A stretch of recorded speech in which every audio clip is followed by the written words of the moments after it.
În fiecare zi întâlnesc persoane care au durere care îți afectează somnul, starea de bine și familia.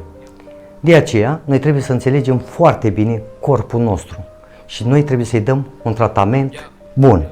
Asta înseamnă fără pastile, terapie manuală, care se găsește doar la mine. Aurel intră în flow, vindecare pe good vibe. Masaj terapeutic scoate stresul din vibe. Kinetoterapie, fii atent la mișcare. Fizioterapie, osteopatie, salvare. La Reviv Care analizez fiecare pacient individual prin osteopatie, terapie manuală, masaj terapeutic și fizioterapie. Caut cauza reală, nu doar efectul. Lunar, peste 4500 de pacienți ajung aici, iar misiunea mea este să redau mobilitatea și calitatea vieții. Fiecare ședință este personalizată.